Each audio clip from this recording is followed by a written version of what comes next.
A win is a win. As I said last week, I don't get a lot of these. We don't get a lot of these. This one feels a little bit different, right? All the excitement that we had after beating the 49ers. The Browns got a win yesterday that was a gritty, tough, hard-fought win. You want to talk about maybe it didn't need to be that way? Sure. You want to talk about the situation of the quarterback for the Cleveland Browns? We'll certainly do that. But nonetheless, Browns teams of the past find a way to lose that game. You were playing a team that it shouldn't have been that close. Yes, the referees were handing you some things here and there. It's a bad state of refereeing in the NFL right now. But the Browns, with all the chips down, still found a way to get a victory, and that's all that matters. You went 1-0 on the weekend. That is coach speak. That's what coaches line up for, and they say every week going into a game. Was the defense perfect? No. As I tweeted, they had to take a little bit of medicine yesterday, but Myles Garrett is one of the greatest athletes that I've ever seen in my life. He and Dustin Hopkins, as you can see on our show this morning, Ryan, we are now the official Dustin Hopkins, Myles Garrett fan show here on Big Play with our awesome printed pictures in not color. Those two guys propelled you to a win. Thank God they signed Kareem Hunt, Deshaun Watson, Kevin Stefanski play calling. You knew people were going to use this as ammo to try to fire Stefanski. Oh boy, do we got a show for you, but we all approach it with this. It is a Victory Monday right here on Big Play. Welcome to the show, everybody. I am Matt Fontana. He is Ryan Tyler. Good morning. It is a Victory Monday. Everything this morning. We talk about the coffee, Ryan. Just hang on. Everybody take a sip right now. Oh, there it is. Your coffee, your tea, protein shake, smoothie, whatever you get to in the morning. There you go. If you're an intermittent faster, maybe a nice glass of water for you in the morning. A Victory Monday mimosa. If you're off work today. Or if you're on work. I don't know. What the hell? Do what you need to do. You work from home. There ain't nobody there to tell you not to pour a little bit in there. But nonetheless, that's a great 2 for Tuesday. Mimosas or Bloody Marys? Oh, that's not even close. What? I hate Bloody Marys. What? But I know people that love them, and I just can never get around It's because you're 22. But I know people my age that Graduate a little. Come on, right? Graduate a little bit. That's something that will never change with age. You want a hot take? Orange juice sucks. Oh, I hate orange juice, man. It's too tangy. It's too sour. If it's it's got to be really sweet. It's got to borderline be like high C. I'm really shooting for high C orange, but there are some of those, usually you get them like fast food spots, like the fake orange juice. Mm-hmm. Be like, oh, it's real squeezed orange juice. I actually kind of want the fake stuff. Write that down for tomorrow. Bloody Marys or mimosas. Bloody Marys are the answer. You're wrong. I'm sorry to tell you. I hate doing that to you on the show here. I hate doing that to you, but yes, it's a celebratory Monday for the Browns. They get a win over the Colts. It wasn't quite what you thought it was going to be, but you found a way to get a win. And that kind of game is one. Most games you come out of, you have questions. Most games you come out of, it's never quite as simple as, all right, hey, I mean, I guess they could be, if we would have waxed them 39-10, it'd be a little bit of a different story. You didn't. You needed every minute of that game and every play that you could to go get a win. But you start at it from that. And that's kind of where I'm at. As I tweeted right after the game, Ryan, that it hadn't sunk in for me yet. I needed some time, to be honest with you, because there was something else to it. Like, I'm glad they won. And I think, like everybody, I was actually holding my daughter for a nap. I about jumped through the ceiling when Kareem Hunt went in the end zone. The illegal contact penalty, that was close. The DPI, that was an uncatchable pass, but okay. The Browns still took advantage of those mistakes, right? They still had to put that ball in the end zone, and they did. Yes, David Njoku probably would have walked in had he caught it. I still don't like that play call from Kevin Stefanski, but I'm not here on the fire Stefanski train, which I know people are, and we'll discuss that in a little bit. The Browns were able to fight through and get a win. And I guess that Colts team, that showed you, I mean, that I don't say it was their Super Bowl, but you got max effort. You got everything that you could get from the Indianapolis Colts and their 53 captains yesterday. Because watching that game, I thought that C was the captain. Everybody goes, no, it's their sweet jerseys, by the way. Yeah. Loved the jerseys, but I got thrown off by the seat. So they gave max effort. They did everything that they could, and you took them down to the wire and you got to win. If I'm a coach, I'm sitting there saying that's a resilient type of win. And I said this last week. Every NFL season, there's a game you win that you shouldn't, and there's a game you lose that you shouldn't. And I thought Sunday was churning on up to be the loss that we weren't supposed to have. Give credit to the Browns. They didn't do that. They didn't let that happen. They were in, pardon the pun, a dogfight against a horse, and they somehow found a way to pull it on out. We have better players. On whole, we have a better roster than the Cleveland Browns. And what I saw was some players make some individual efforts to get a win. Kevin Stefanski did fine on the play calling. There were some nice plays that I liked, a few that I want back. That's okay. But it starts with that. The issue is this cloud that continues to hang over it, that is Deshaun Watson. And he took that hit. He was cleared of a concussion, and they didn't put him back in. Let's talk Watson, but first, Ryan, let's post our Twitter question, at Matt Fontana Show. Drop us a follow there. I'm at Matt Fontana 83. Ryan is at Ryan Tyler 33. How do you feel after that Browns-Colts game? A, I feel great. I feel fantastic. That is a win. Well done. B, it's a win, but fill in where you want. It's a win, but the defense kind of got smoked at points. It's a win, but the offense still doesn't look great. Or C, I don't feel good. I don't feel good about it. There's serious questions with Watson. There's serious questions. Maybe this defense got exposed. However you want to read into it. There are people out there on the negative side that want to say the refs handed you that game. I'm not going to apologize for that. Let's start right there this morning. I'm not going to apologize for what the referees did or didn't do. People want to go to we're owed this because of all of our history and all that. I'll even do you one better than that because I don't care about that.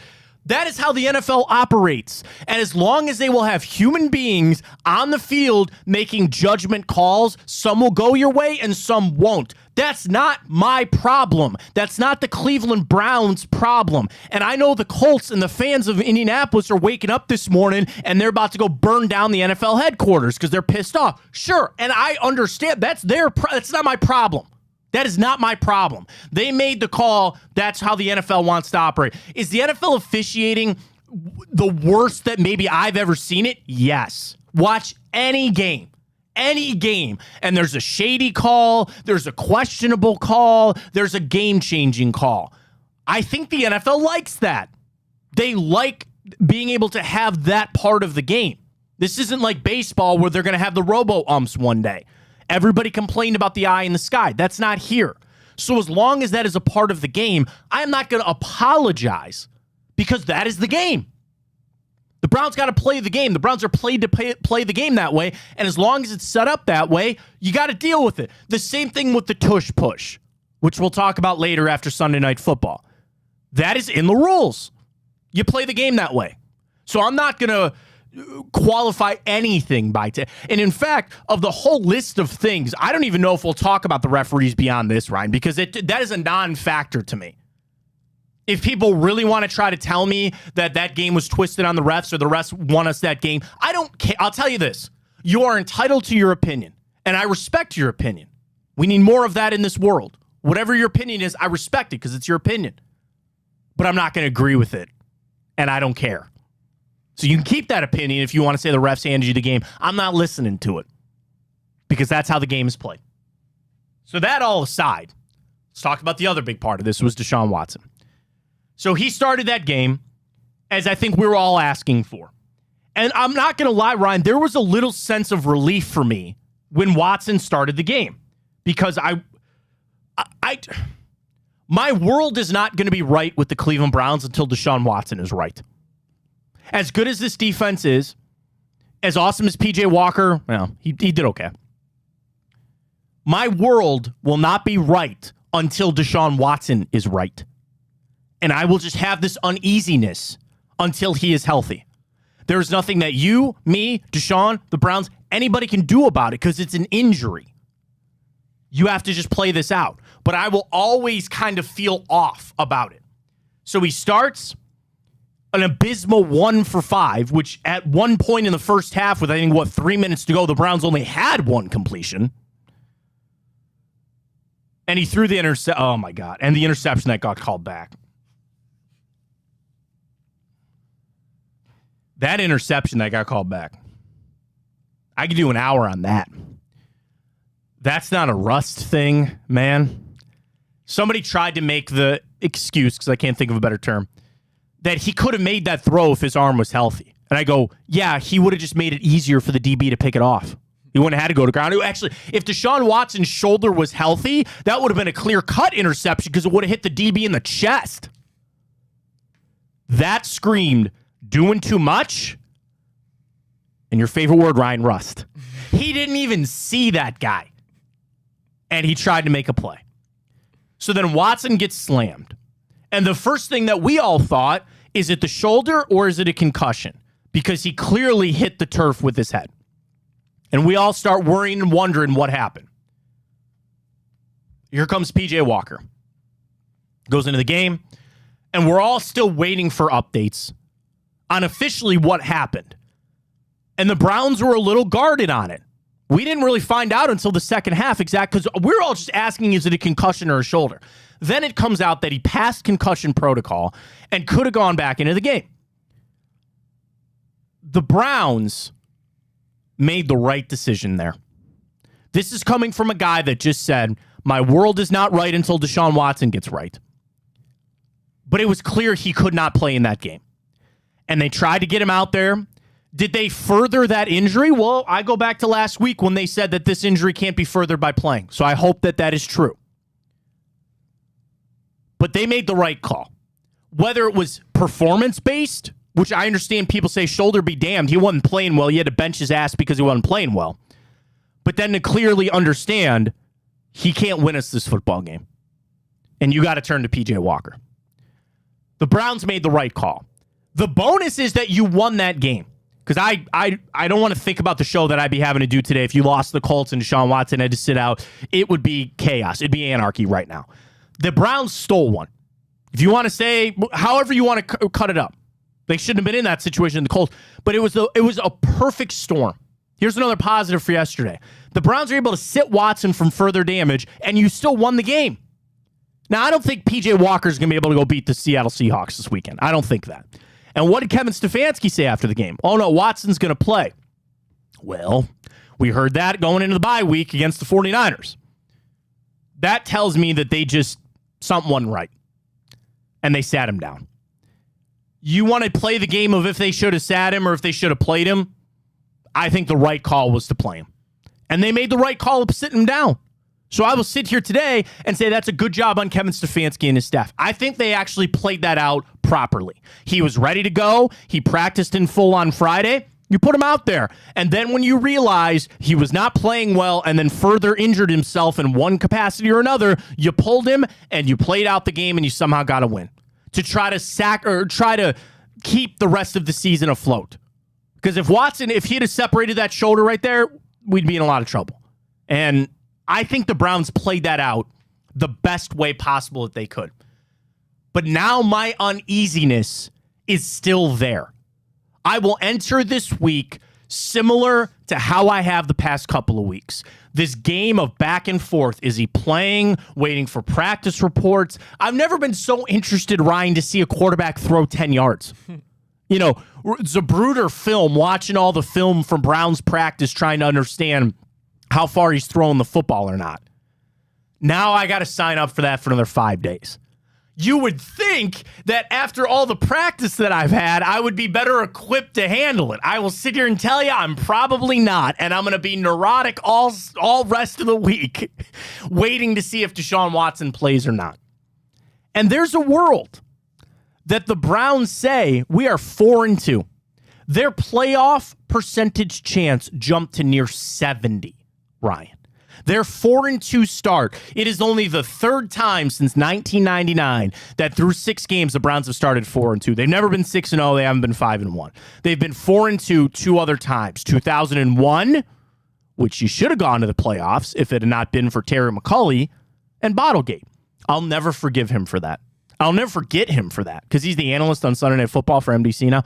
That name is burned into my head. Terry McCauley was the referee in Bottlegate. Just remember that. So you missed the playoffs that year on that bullcrap. And then 2020 was the other year you started 4-2, and you made the playoffs.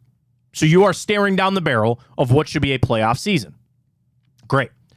You could say, okay, this is actually a game that we're going to sit Watson again because we have afforded ourselves that opportunity to do it.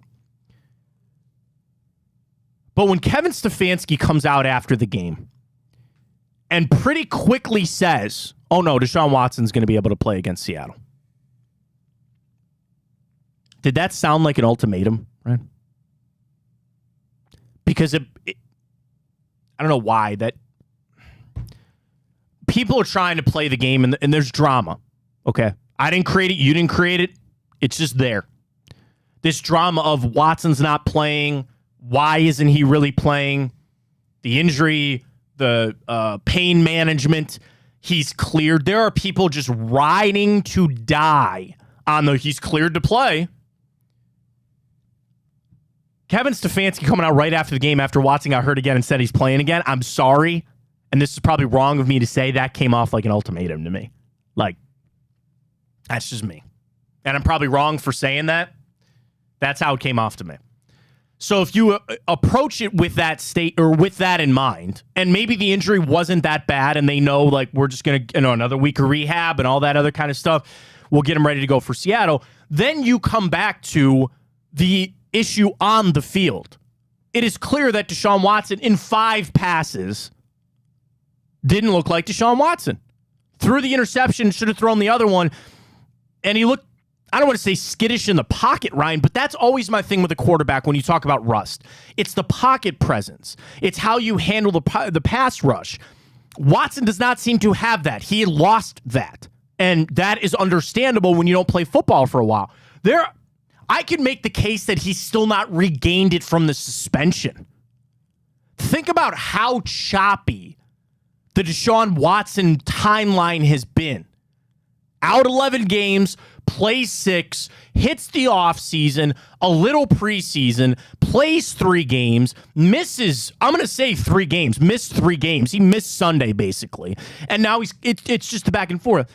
I can't really make excuses, mostly because that 11 games was his fault, and now you're battling this injury.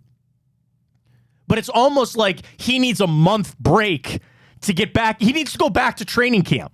We need to go back to the preseason with Deshaun Watson. Oh, wait, the problem is you're entering week 8 of the NFL season, and it's time to go, man. We are at the near midpoint of the season. There are no more breaks coming. So getting him healthy now appears to only be one solution to your problem. The next problem is when he's actually on the field.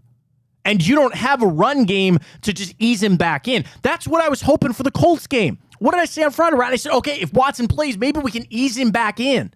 Maybe we can ease him in with the run game or be able to hold off the Colts a little bit and get Watson out there feeling good. Well, that's pretty apparent that wasn't going to happen. So that's enough. You can't do anything about his on the field until you get him healthy. So you got to get him healthy, and then you got to get ready to go play Seattle on the road, which will be a tough game. Vote on our Twitter question at Matt Fontana Show. How are you feeling after the Browns game yesterday? I feel great. It's a win, but, or I don't feel good. Vote on that. Some of the reasons you might be feeling good.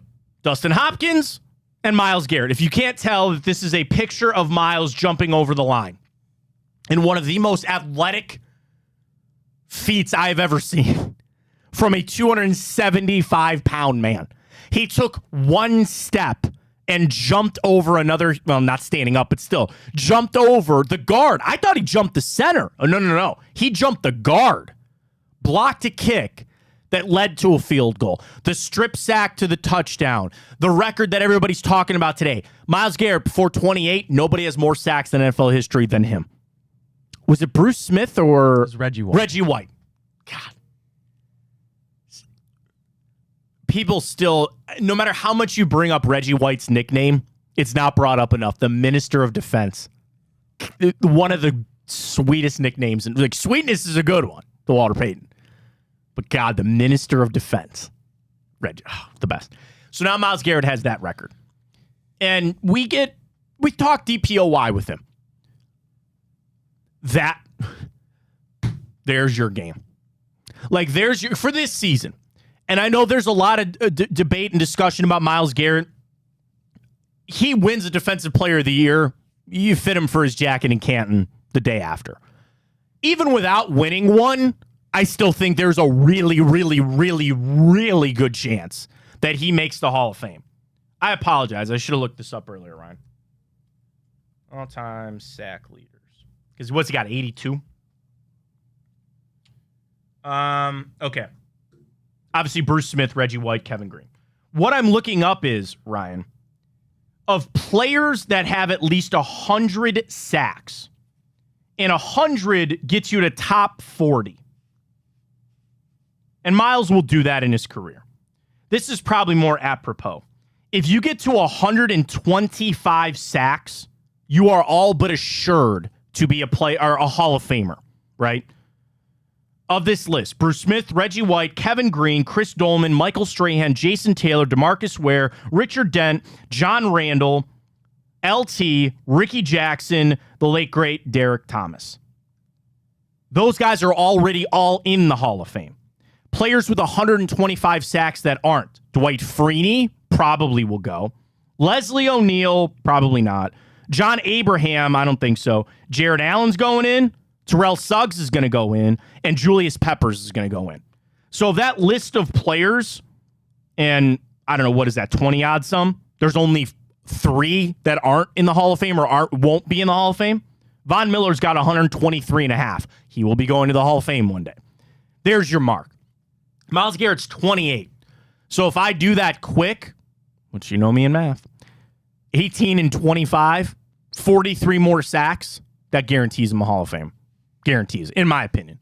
And he should do that. That's 3 seasons for Myles Garrett. So with that in mind, but at DPOY, you write that right off. Like, he wins it this year. And I just think there's a proper conversation to be had about Myles Garrett being a true Hall of Famer.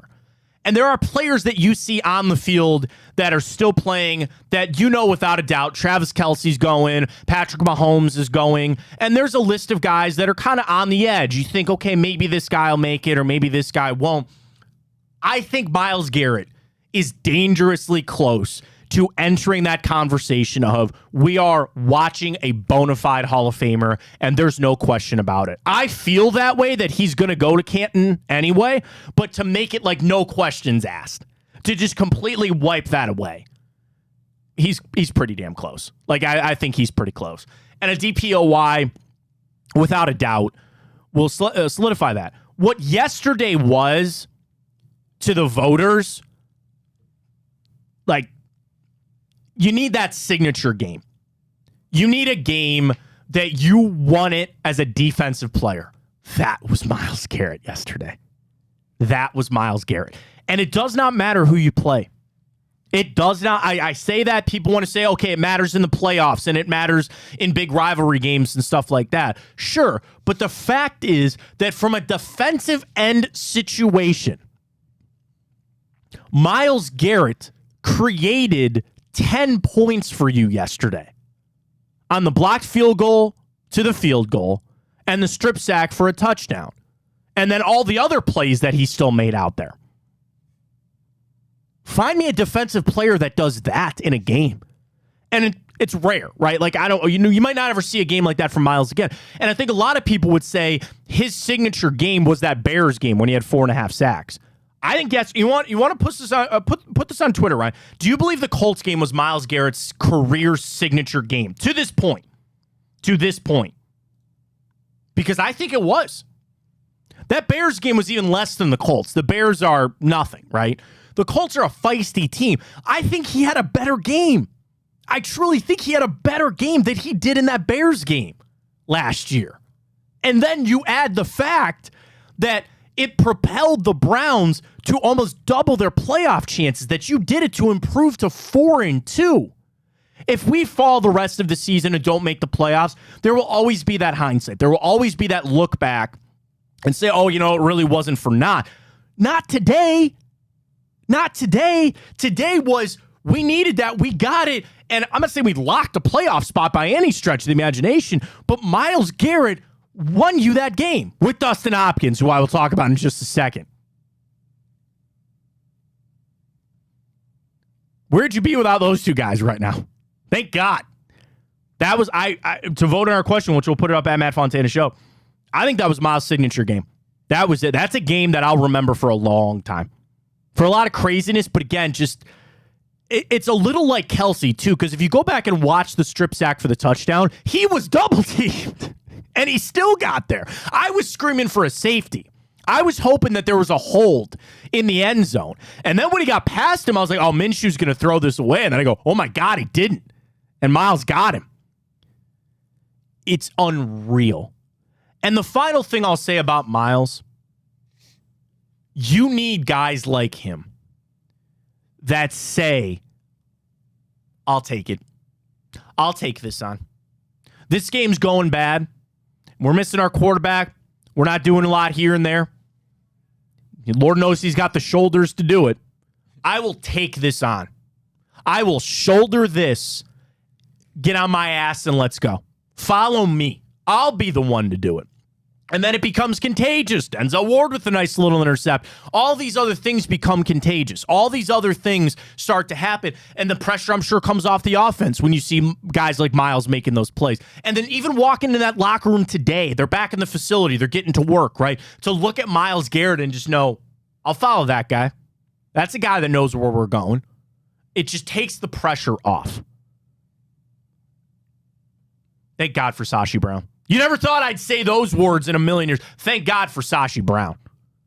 Because I know, and I thought a lot about Mitch Trubisky. It wasn't quite as hot and heavy. Like, going back to that 17 draft, yes, I know, of course, Patrick Mahomes probably would have been the pick, but whatever. At the time, Browns fans were smart about it. We thought Trubisky was a hometown guy and all that kind of stuff, but we all felt pretty confident about a guy like Myles Garrett. And he has turned in a phenomenal career. And to this point, and he's only 28. He's got more years to come. And I think yesterday, vaulted. I didn't look at Typico, Ryan. Have we seen the DPOY odds? Can you pull those up for me for a second? Thank you. Yep. I would imagine, not remembering where he was at, I think he was probably, third or fourth? At worst, he's got to be second. At worst. Now, I know TJ Watt had an interception yesterday. He didn't return it for a touchdown. He got damn close, but he didn't get there. I'd have to imagine at least Myles Garrett's he's got to be at least second. You know, Sauce Gardner's been battling injury, so he's kind of out of it. Parsons, TJ Watt. Am I missing anybody? Still Nick Bosa, sure.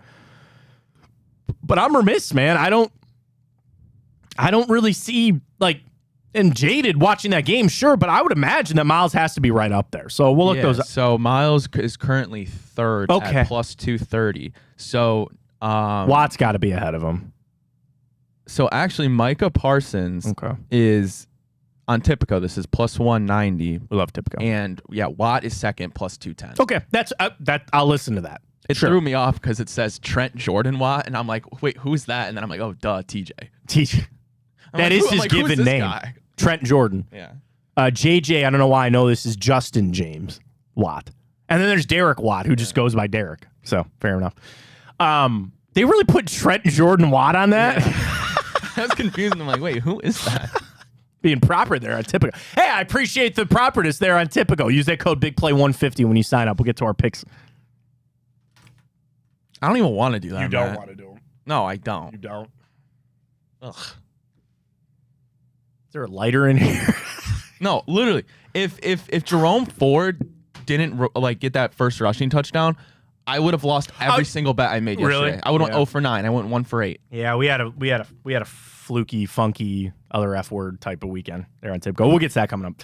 So the other star of the show, Dustin Hopkins. NFL record. 5 straight games with 50-plus yards. He hit 3. 2 54-yarders and a 58. Ryan, that 58 would have been good from 62.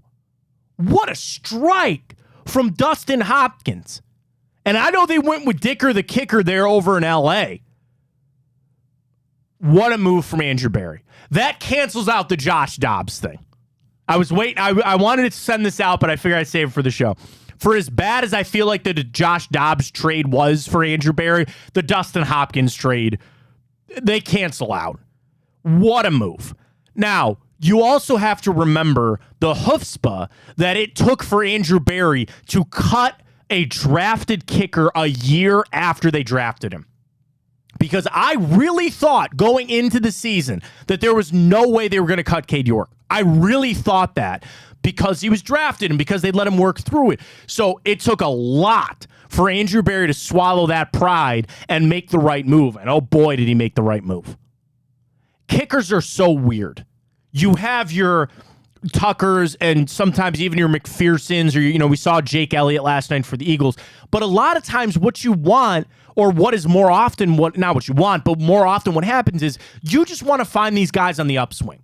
There's so much turnover with kickers that you just want to find a guy that's on the right trajectory, try to grab that and run with it. The Browns have done that. Dustin Hopkins is only gaining confidence.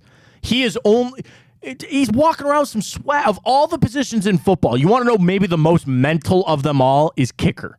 And his mentals are through the roof. It doesn't mean that he's not going to miss another kick. He will. But the fact that he's got the mental fortitude and the mental strength to come through the other side tells me all I need to know. Probably some credit to Bubba Ventrone. And this isn't me sitting here trying to throw dirt on the grave of Mike Prefer here. But it's a little... That's something that I can't ignore either. The Browns are having their best kicking season in forever, and it's because you changed kickers and your coordinator. I put more on Hopkins. Bubba Ventrone's just a little bit here. But Dustin Hopkins, everything that you want. And it just does it not change the game? Does it not change the game when we just got to get to the 40? We just got to get to the 45, and we'll feel pretty good about making some kicks here. You clearly would not have won that game yesterday without Myles Garrett and without Dustin Hopkins. That's a fact. And then what it gives to Kevin Stefanski for the going forward on fourth down in the new wave NFL where it's all this analytics and go forward or not, now you have that even more confidence. It moves that needle even more to kick. There's the analytics of telling you which way the needle turns of going forward or not. What the analytics can't account for is I have confidence in my kicker. I feel good about my kicker. Should I pick up a spam call in the middle of the show? 740 area code. I'm sure that's a legit call. I don't want to pick up because then they call back on you. The meter, the thing the analytics can't account for is I feel good about Dustin Hopkins making these kicks. So, we are now the official fan show for Myles Garrett and Dustin Hopkins. They deserve it. We'll get better pictures of those guys, I promise. One day, we'll try to get it there for you.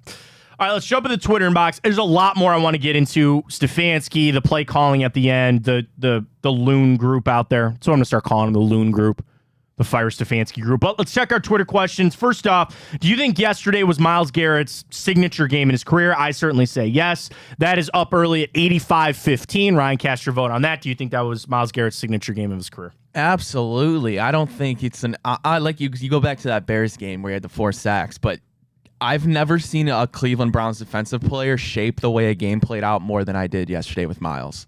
And then our first question, how do you feel after that win? Do you feel great? It's a win, but, or not great. 55% of the vote says it's a win, but. 25% say I feel great. 21% say they don't feel great about it. It's a win, but for me. Okay. I don't want it to be lost. That what makes me feel so good, and I do feel damn good today. I feel really good today. But I feel good because of the resiliency of this team. The best thing that I can say about that game yesterday was it was a test. And I don't care how you passed it, but you did. Referees, you played the Colts, all that aside, you did what you had to do to win a football game. And there are Browns teams of the past that would have folded.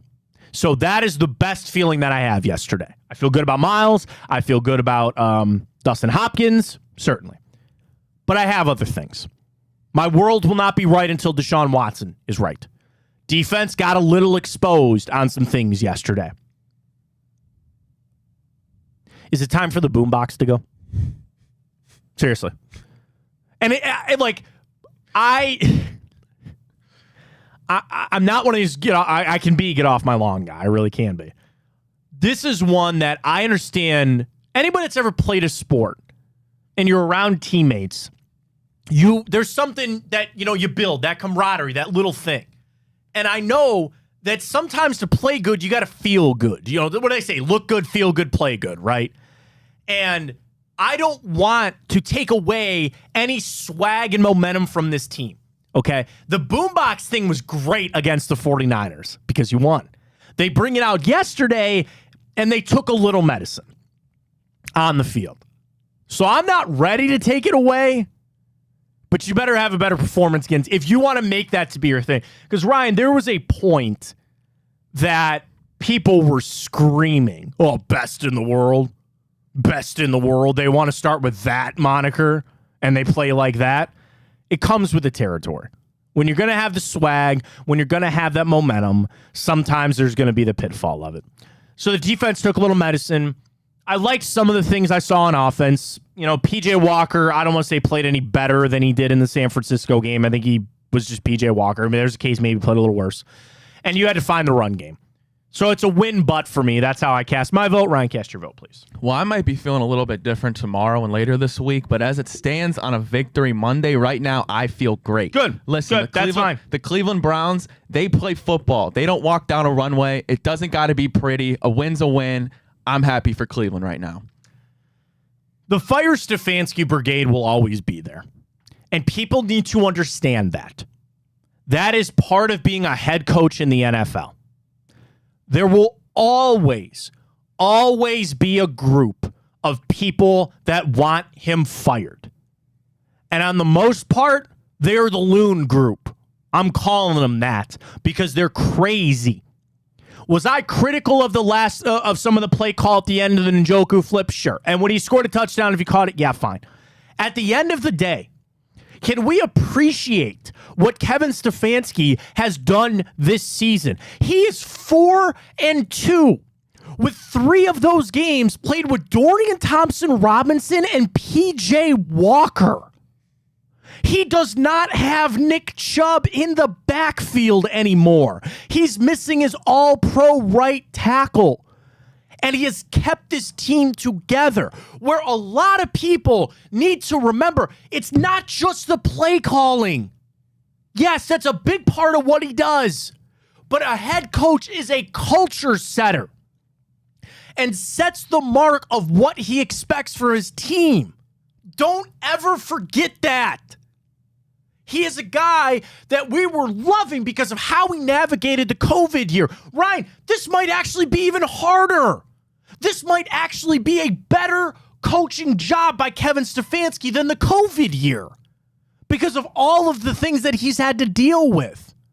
And this isn't Deshaun Watson's on IR. He's out. It's this game. It's driving me crazy from my house. How do you think it's doing for the head coach of every day wondering if Watson's going to play or not?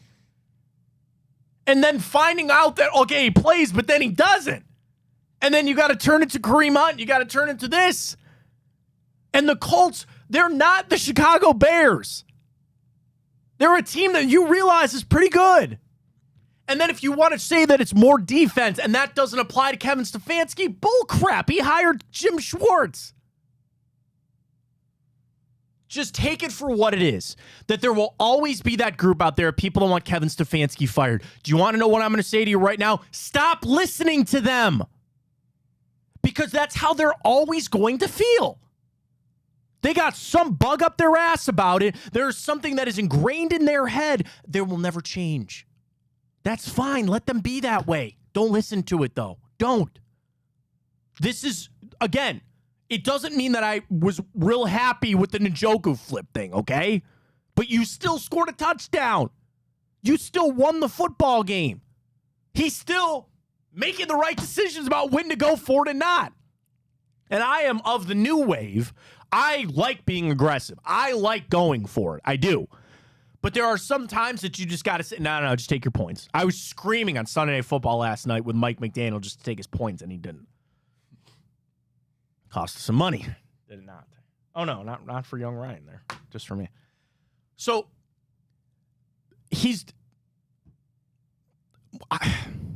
this season started with make the playoffs or Kevin Stefanski's fired. Right, Ryan? Right? Correct. You ready for this? I've had a flip. I don't think it's any more of that. I want them to make the playoffs. They are in a position to do so, and I truly believe that they will.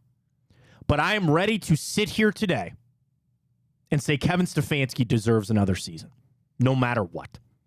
Truly. Truly. Two things. One, he probably needs a contract extension because he is entering next year's the last year of his deal. Same thing with Andrew Barry. Could be a shorter deal. That's fine. That's number one. But number two, who are you going to get to replace him? And I say that all the time. With any time people scream for Ryan Day to be fired, nice job, Buckeyes. Who are you going to replace him with? There's an element, okay, sure, you want him out of here. Who else are you going to bring in? And we saw how the Jim Schwartz change can instantly turn things around. You going to strike that lightning twice with a head coach? You're just going to turn it over to Jim Schwartz? I don't know. But there's something to be said about this team is ready to go right now. And I don't know if I'm ready for that shakeup because it could go bad. Like, you built this team up for the run to be now. You have Miles in his prime. You have all these players in their prime. I don't know if I'm ready for a giant shakeup like that. And I'm not saying to keep Kevin Stefanski just for the sake of keeping him. He deserves to keep his job. He deserves to keep being the head coach of the Cleveland Browns. Do you see all the stats that came out yesterday? He is undefeated against the AFC South. His record at home is amazing. And all the adversity that he has fought through while being the coach, that is part of the job. I get it. But now you want to get him out of here? After all the things that he has fought through and still kept his team together and still kept them in the playoff hunt, all the things that he's learned, and frankly, yes, the culture that he has built, and now you want to ship his ass out of here? Stop. Just stop. And I start from being a Kevin Stefanski fan. I admit that I started with being a fan of his because I think he's a damn good football coach. And I know that's not enough in today's day and age. There are always politics, not those politics. There are always football politics that enter the fray. And with where the Browns are at, oh, God. Do we have to...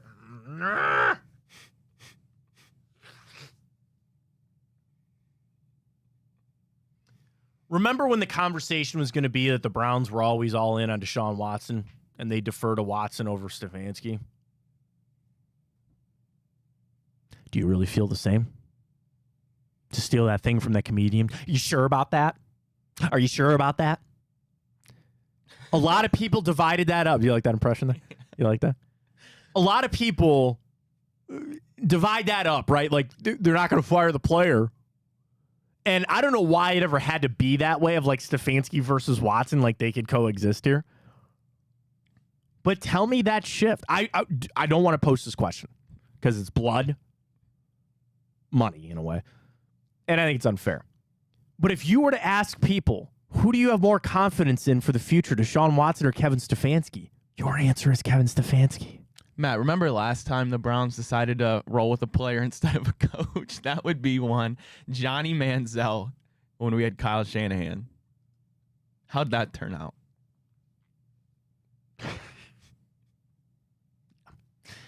Yeah, we know the mistake that was made there. You don't know the comparison that you just made, though, Ryan. You know the comparison to that to here? Quarterback was handpicked by the ownership. Time is a flat circle. I mean? Like, those who forget history are destined to repeat it. It's the same. It's not the same because Deshaun Watson a better quarterback job. But seriously, was it not both the handpicked quarterback by the ownership? Now, the thing is, Kevin Stefanski was also handpicked by this ownership group, as was Andrew Barry. And I always tell people this. I think Kevin Stefanski's got a little more cachet in that building than some people want to believe. And I have no patience for it.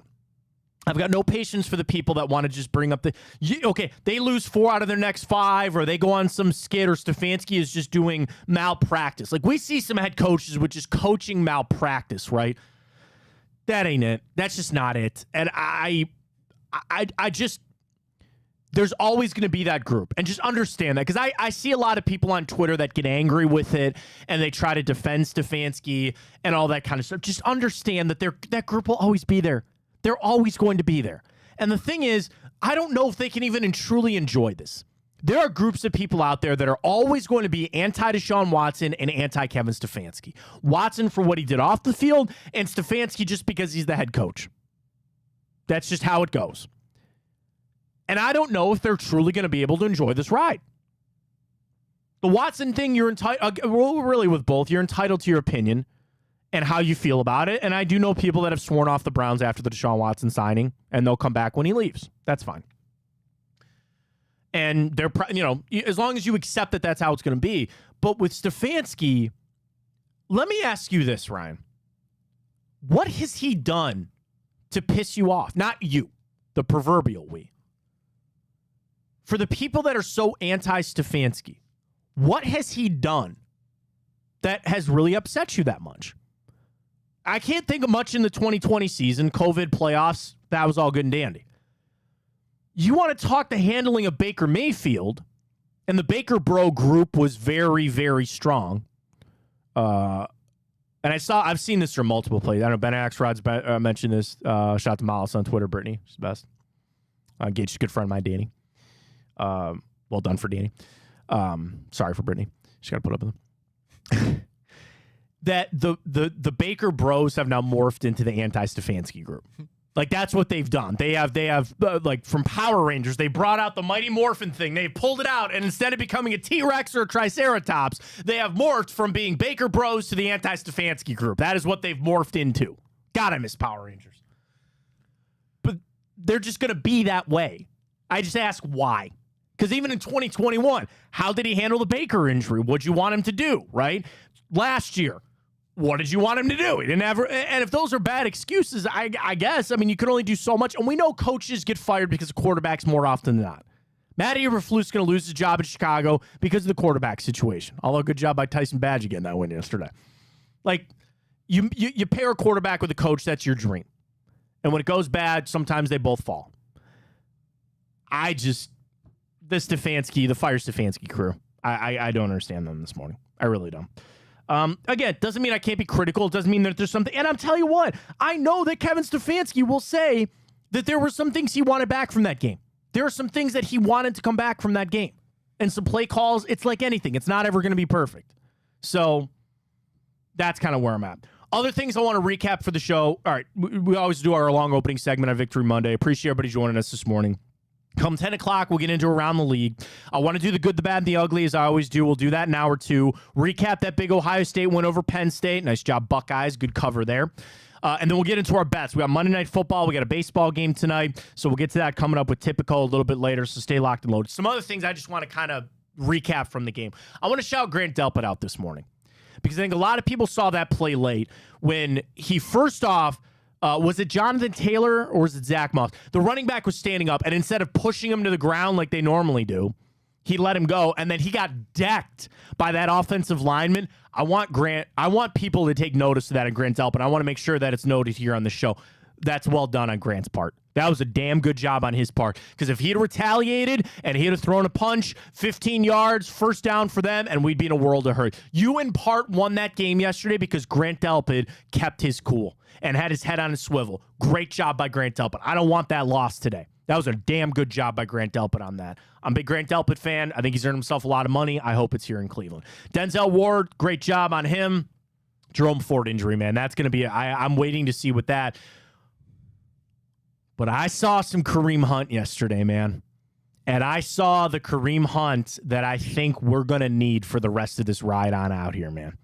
So we're 4-2, 6 games down, 11 to go. You're going to need Kareem Hunt to be healthy. But if he can run like he did yesterday, you can't replace Nick Chubb. That goes without saying. But if you can kind of capture some of your things here with Kareem Hunt, it might not all be as bad as we really thought. So there's that to be said. Offensively, not targeting Amari Cooper. Let's talk PJ Walker for a second. That's it would have been easier if he had known going on Friday, hey, I'm going to play in this game. So is it even harder task for him to come into this game? And to be honest with you, Ryan, I thought he played better in the San Francisco game. I did. And the thing is, he threw 2 interceptions in that game, 1 interception in this. Some bad sacks, but I would like to think there's some growth there. Here's the question. With the trade deadline looming, right? A week, right? That's it. We're coming up to it. Do you go out and trade for somebody brought up Jacoby Brissett. You know, he signed with Washington. That's Sam Howell's team. I'd be lying if I said I wasn't intrigued. Knowing that I truly believe and feel like, well, I hope Deshaun Watson comes back. And it's an undoing of the Josh Dobbs trade. Because it's clear and obvious you'd be better off with Josh Dobbs. Now that you've made your bet, can you call the Commanders and offer them a 5th-round pick? Here's the thing. What did you get for the Josh Dobbs trade? A 5th-round pick, right? Can you use that to get Jacoby Brissett back? Would you do that? And I'm not, you know, in my good, the bad, and the ugly, I put P.J. Walker on the ugly, and I said, but can I really put him here? Can you really, like, he's a practice squatter, you know? And I appreciate him for the play. And, like, again, dude, here's the crazy thing. He's 2-0 as a Browns starting quarterback. Does he have more wins than Deshaun Kaiser in a Browns uniform? Seriously. Cody Kessler? How many wins does Cody Kessler have in his career for the Browns? I can do some research. Hang on. Cody Kessler. God. Yeah, because Cody Kessler didn't win a game. He started 8 games and went 0-8. Deshaun is 2-16. Deshaun, he has the same amount of wins as Deshaun Kaiser. Something to be said there. I'm not crapping on PJ Walker. That's not. It's just the reality. Like, is there a situation that the Browns need to go address this situation, knowing that you might be playing this game for the rest of the year? You might be playing this Watson is in, Watson is out, and trying to piecemeal it together. Or, again, Watson plays the rest of the year. That's fine. I'm not. I'd call right now. Truly. And if people want to try to tell me that Brissett would be no better than PJ Walker, no. Jacoby Brissett's better.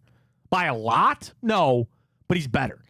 And I think it's a safeguard. And I also think there's something to be said with the team. Let's go down another rabbit hole for a second, if you don't mind. I'm not in that locker room. I'm not on the team. But there has got to be a little bit of the we're fighting to get these wins despite of the situation, despite of what is happening with the quarterbacks. And that's not to say that the defense or Amari Cooper or anybody else in that locker room is sitting there evil-eyeing and side-eyeing P.J. Walker. They know what it is. They're professional athletes, spent their whole life playing football. They know what it is. So they're winning, which is great, but there's also probably a little bit of like, you know, there's only so much we can do and we're winning despite this. If they traded for Jacoby Brissett, do you know what that probably would do to the psyche of this team? The mental side of this team? To say, hey, if Deshaun Watson's got to miss another game, here comes Jacoby Brissett. And yeah, it would probably glom on to that horrible record with the Browns. Oh, you know, they had to start 4 quarterbacks this year. I don't care about that. I really don't. I'd go call. I would. You got a 5th-round pick. Jacoby Brissett, well, okay, I'm putting the cart before the horse here. Did he not sign? Okay. He signed $8 million, including $4.5 million signing bonus with $7.5 million guaranteed. Season's half over. You'll pick him up for $4 million in the 5th-round pick that you got for Josh Dobbs? Make the call right now. Do it. And even if you traded for him and he didn't play a snap the rest of the season, I'd feel better about it. I truly would feel better about it. I think that call needs to be made. Now, Washington could tell you to go blank off. You know, like, we're not doing that trade. Because, I mean, frankly, do you feel all that confident about Sam Howell? I don't know. But it seems like they're riding out with Sam Howell. I'd at least call and ask.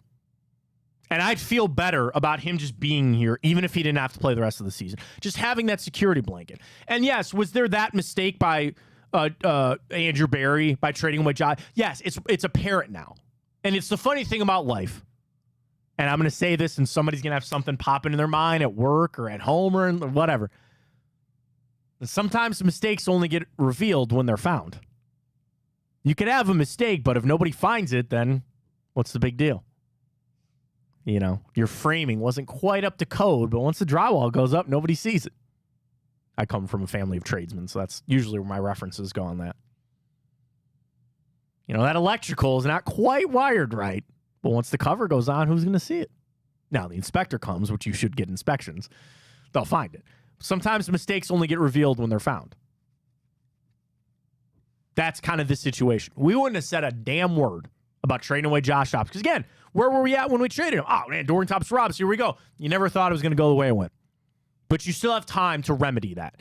And let me ask you this, Ron. Do you think that that is a giant, wide problem, like a gaping problem with the Cleveland Browns right now that needs to be addressed? Yes and no. Like you got to pick one. Ways. You can't sit on the fence, man. It hurts the boys. But it does hurt the boys. But sometimes, you know what, you need a little pain. I don't know where to go. I don't know if I should go this way over the fence or which way over the fence. Well, I'll tell you that. If you're leaning on it, then the answer is yes. Okay. Because here's my question. Do you think it's a problem? And if you can't unequivocally say no, then it's a problem. Yeah, I mean, okay, put it this way. To a sliding scale. Put it this way. Would I rather have, or who would I have more faith in to get a Browns win, Jacoby Brissett or PJ Walker? It's the obvious answer is Jacoby Brissett. And again, we're coming from the mindset that he hopefully doesn't play. Like, I'd love nothing more than Deshaun Watson to come back and the shoulder's fine and we're off to the races. That's cool. I would never look back and then go, oh, man, we should have given up that fifth for Jacoby Brissett. Shouldn't have done that. That was a bad mistake. No. It's funny money to me. First-round picks are different. Second, third-round picks, okay, yeah, I'm interested. Fifth, sixth, seventh-round picks kind of become funny money to me. And I'm not an NFL GM, which that's their lifeblood. But what? Like, again, it all comes back to Washington can tell you no. They could tell you no, but I'd still make the call. All right, let's go around the league when we come back. A lot of interesting games yesterday, unfortunately. Browns were not helped out. Rams. Ooh, Detroit. That looked like a scary, scary Baltimore Ravens team yesterday. Mark Andrews with some tutties. We'll get to that. We'll go around the league. We got a lot of games of interest. Of course, Sunday Night Football. Maybe I crowned the Dolphins a little too early. We'll get to that coming up. Folks, you got to lock the load on a Victory Monday. I saw Reflog just walk by. Reflog show every Monday night. So check them out. Don't forget Chico, 12 to 2. Stream us on the iHeart app. Or do this. Follow Big Play on Twitter. Just search Big Play. I don't know how they got that handle, Ryan, by the way. In the Twitter world where all the handles are just gobbled up, Big Play. That's us. And they retweet our show, Reflog, Hanford, Greg Williams, Booby Show, rocking and rolling. Don't tell me you didn't want to listen to Bobby Carpenter and Anthony Schlegel last night when they were talking about a big Ohio State win. We've got it all for you. Drennan on bonus time on Wednesdays. I'm forgetting one. Oh, Ted Ginn Jr. How could I forget Ted Ginn? TG. We got all the shows rocking for you. Big Play. It's the place you want. It's the place when you need it and where you need it. We're up on Apple, Spotify podcast, and just it's super easy to go out. And I know we have a lot of people that do this, Ryan. They just go back and watch the show on Twitter, and you can fast forward to wherever you want. It's super easy to watch the video, but we're also streaming on the iHeart app. We were in a meeting on Friday, and very impressive iHeart numbers for us here at Big Play over a month. So just download the iHeart app, search Big Play everywhere you need it. Replays throughout the day. Our show re-airs at 5 o'clock. 5 to 7. What an interesting time slot that is. 5 to 7 for our show. So we're live 9 to 11. We're replayed 5 to 7 every day on the iHeart app as well. YouTube, Twitter, Facebook. It's everywhere. We got what you need right here on Big Play. Don't forget about Tipico. Use that code BigPlay150 as well. Get signed up. We'll make our bets for Monday Night Football and a little bit of baseball later. Break. Come back. Vote on our Twitter questions at Matt Fontana Show. We'll get to those later. We got the good, the bad, and the ugly. We'll get to some Ohio State. And we got Around the League. That all comes your way next on a Victory Monday here on Big Play.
On the league. Let's get to it. We head on down the slate of games from yesterday. Sorry, I moved my computer. I don't want to disrespect Dustin Hopkins there.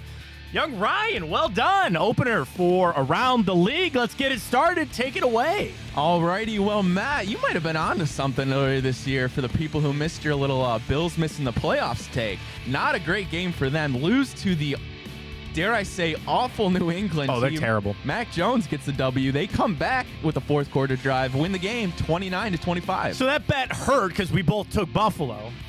But, dude, Bill still got a little magic up that sleeve, man. And don't tell me that every win, because now he's at 300. You know, he's pushing for Shula. He's got to pass Hallis, too.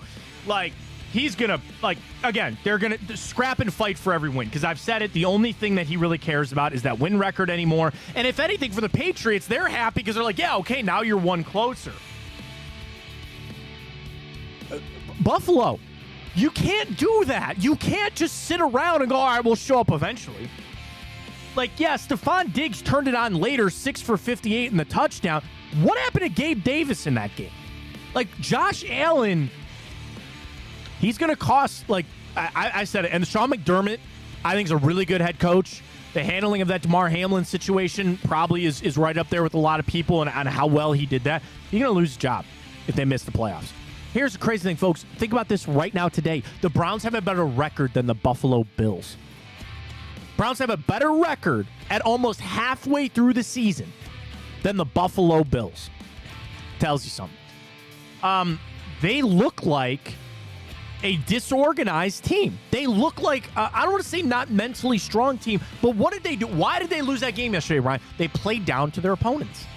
They said, we'll blank around and beat them. Well, you didn't. And it was at New England, too.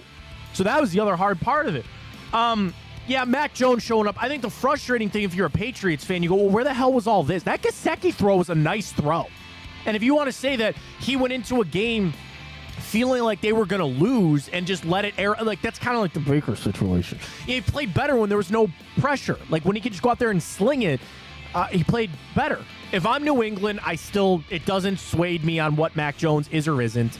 I still think they should go sign Carson Wentz, but they'll ride it out with Jones for a little bit. Yeah, I mean, that game was about Buffalo. Buffalo lost that game for what it is. They screwed around and give credit. Again, I know New England had to go on that drive late in the game, and you give Mac Jones credit for that. But what a loss for the Bills, man. They're in a lot of trouble. A lot of trouble there in Buffalo. But because, by the way, so they get done with that.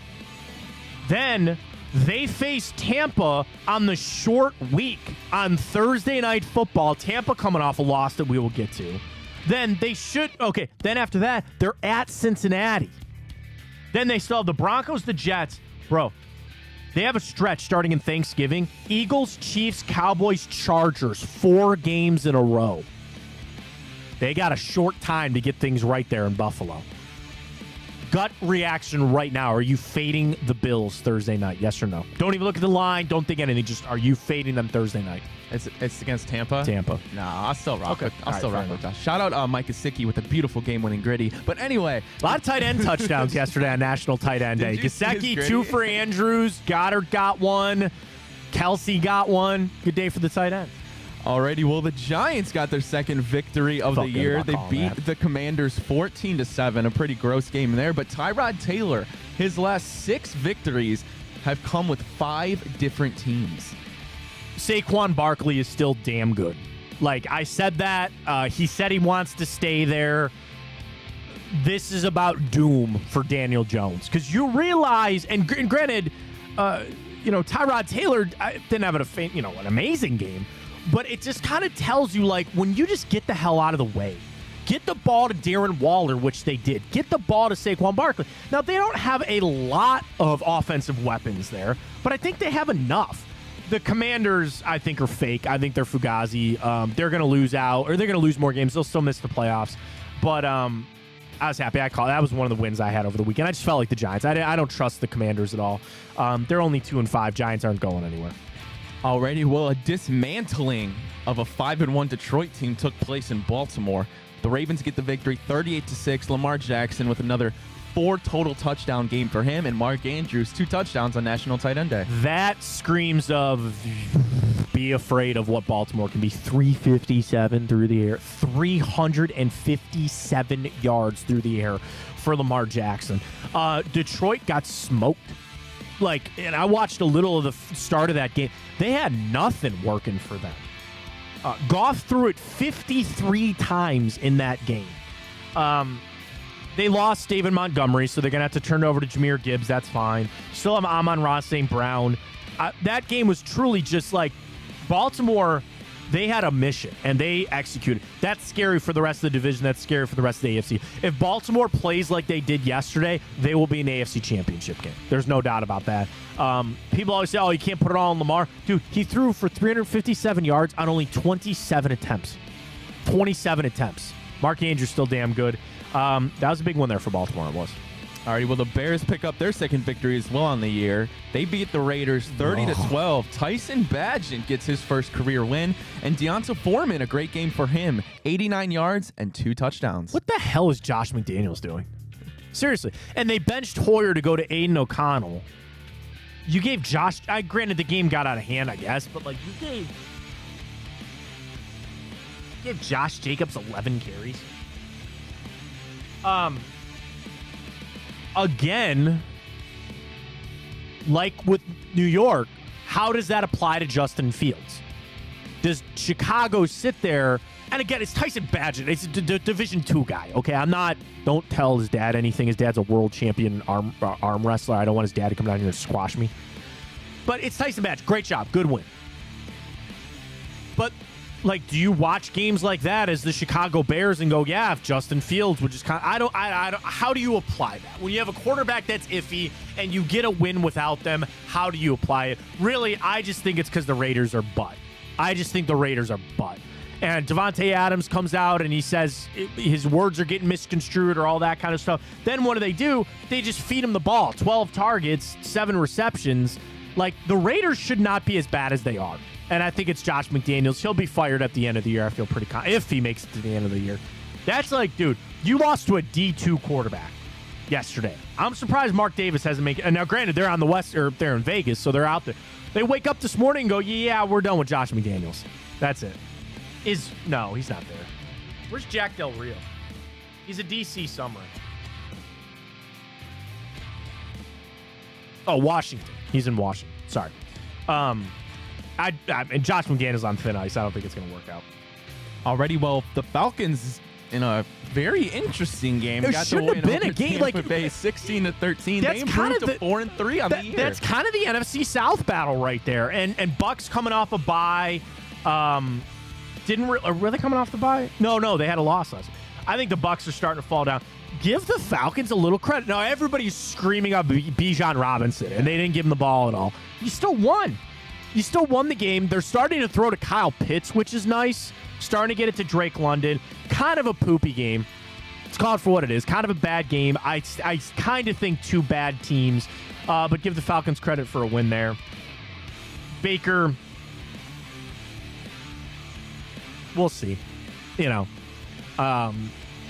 Tampa's like a feisty team, like they try to, but a game that really shouldn't mean anything, but it does in the NFC South. So good job on the Falcons. I didn't think the Falcons, well, I want to say that, but I only had the Falcons as like a 6-7 win team, and they're already at 4. So well done by Arthur Smith and his crew. Talk about a team that somehow is already 4-2. The Steelers get the victory in LA over the Rams, and if you caught the game, turns out Kenny Pickett was down on that 4th down, but because it was not under 2 minutes, the Rams had no timeout, so the booth didn't review it, and the Steelers went on to win that. It kind of goes back to what happened with the Browns, how I started the show. Don't apologize for the refs. They didn't make the call, or that was, again, Sean McVay not having the timeout to call. I truly think the Rams took their foot off the gas. I do. They allowed 2 touchdowns in the 4th quarter. Najee Harris got in. I think that's probably the secret for the Steelers, to just run the football. Say what you want about Najee Harris, but I think they just need to calm things down with Kenny Pickett a little bit. That one really kind of gave me a little bit of a pause of concern for the Rams. Dude, Cooper Kupp only had 2 receptions in that game. The Rams didn't look like themselves for some reason, and the Steelers took advantage, and they got a win. So well done. Alrighty, well, Seattle got the win over the hapless Cardinals 20-10. Yeah. Mr. Buckeye Jackson Smith-Njigba got his first touchdown of his career, and Jake Bobo, tight end, might have had the best touchdown catch of the week on National Tight End. Well, no, Day. here's the funny thing. I think he's a wide receiver. He's just so slow. He ran like a 5.40, and they brought it up. That's his second touchdown of the year. I'm shooting from the hip here. Does he have the same amount of touchdowns as DK Metcalf? He does. You got a guy, and I think undrafted, but nonetheless, if you don't know who Jake Bobo is, he barely made the team. He's 25 years old. He played his college football at Duke before transferring to UCLA. His best accolade in college was a third-team All-ACC. He ran a 4.9940. I was faster than Jake Bobo at one point in my life. I don't know about anymore, but he ran a 5 flat. There are linemen faster than Jake Bobo, and he has the same amount of touchdowns this year as DK Metcalf. I tried to watch a little of that just to see a little bit of who Seattle is. I'll probably go back and watch that game a little bit more. But that was a professional win for Seattle. You played a horrible team, and you did what you needed to do to win. 2 touchdowns for Geno Smith. Cardinals don't have much going on for them, and you got out of there the best that you can with the win, and now they gear up to welcome the Browns up there to the Pacific Northwest. Alrighty, well, the Packers lose their third straight at Mile High Stadium. Denver gets their second win on the year, and they're not loving love there in Green Bay, Matt. Now, bad interception there late, thrown into double coverage like he did. He's a rookie. I mean, you got to understand that they were going to miss the playoffs this year. I think it's going to be hard for Green Bay. Can you palate that and keep Matt LaFleur? They really should. The question is, do they become sellers all of a sudden? Aaron Jones only had 8 carries in that game. He's injured a little bit. Do you just sell him off? Here's what I would do. You're keeping Jordan Love. Go ahead and keep A.J. Dillon as your starting back.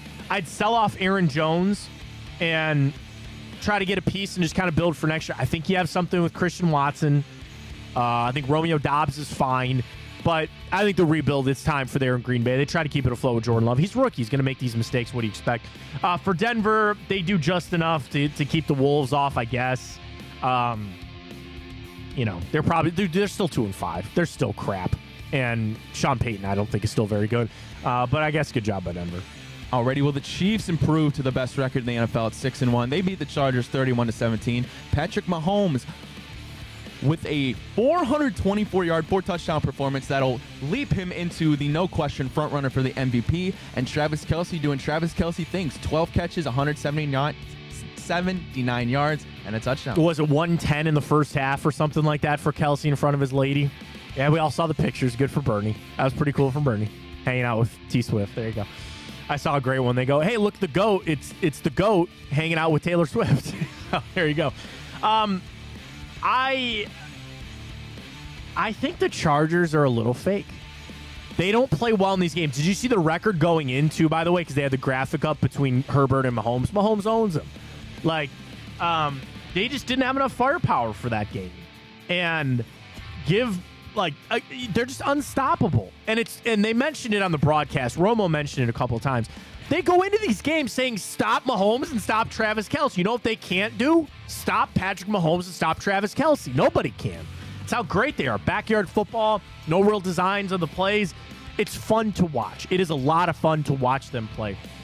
Dude, Chargers are 2-4. The thing is, yes, it's Mahomes and the Chiefs. You have to take it with a grain of salt. Brandon Staley's a defensive-minded head coach, and their defense looks lost. That's another guy on the hot seat. I think it's a race of the first coach to be fired between Josh McDaniels and Brandon Staley. Nope. Zach Taylor's calmed some things down. I don't think it's going to be LaFleur. It's not going to be Dable.